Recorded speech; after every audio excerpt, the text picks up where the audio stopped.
কেমন আছো? বয় ভালোই আছি। ভালো আছো দোস্ত? দোস্ত তোমার সেই ব্যবসা কিরকম উন্নতি হচ্ছে? ও ব্যবসা পাতে মাথা বই দিতে গিয়েছে, ব্যবসা পাতে আগে ব্যবসা শিখতো, পরে পাতে মাথা বই জানতো। আমার থেকে মাথা পর্যন্ত তো বুঝতে পারলাম না দোস্ত। বুঝিস নি? না। হ্যাঁ, আগে ব্যবসাম জামা কাপড়, আচ্ছা।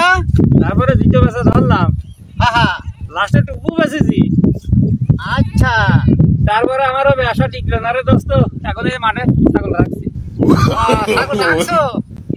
হ্যাঁ দোস্ত ছাগল কটা কই নিয়ে? এই কি করলে? ছাগল কটা করলাম তার মানে কি? দোস্ত মানে ছাগল ওই রকম না, বলছি ছাগল কটা আছে তোমার এখন বর্তমানে?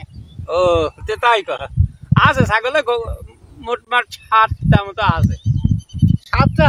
হ্যাঁ, অসুবিধে হবে না বুঝেছো? ওই যে সবুজ ছাগলটা কি তোমার নাকি দোস্ত? হ্যাঁ নদী পাখড়া দিও না কান। ওইটা তাই তো অসুবিধা হবে না। এই অসুবিধা হবে না মানে আমি তো বিষয়টা বুঝলাম না, কিসের অসুবিধা হবে না? না বলছি ছাগল পালিয়েছেন আপনি। হ্যাঁ, বহুত ছাগল, আপনার 20-30টা ছাগল এই মাঠে আছে, অসুবিধা হবে না। আমি তো তোর কথাটাই বুঝলাম না, অসুবিধা হবে না এর মানে কি আমি বুঝলাম না, আমার কিসের অসুবিধা? আপনি এত চেঁচাচ্ছেন কেন?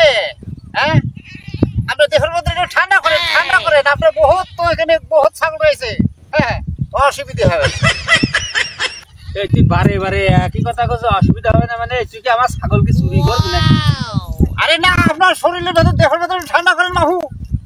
এই তুই লোক কিন্তু ভালো না বুঝলি, তোর কিন্তু চিনি, তোর কিন্তু এই রোগ আছে। তুই বলে একবার গরু চুরিকে ধরা করলি, অসুবিধা হবে না। এই অসুবিধা হবে না? তুই কি আমার ছাগল চুরি করতে চাস? আপনি কাকে কি বলছেন? হ্যাঁ, অসুবিধা হবে না, আপনি কাকে কি বলছেন? অসুবিধা হবে না মানে? এই অসুবিধা হবে না মানে কি?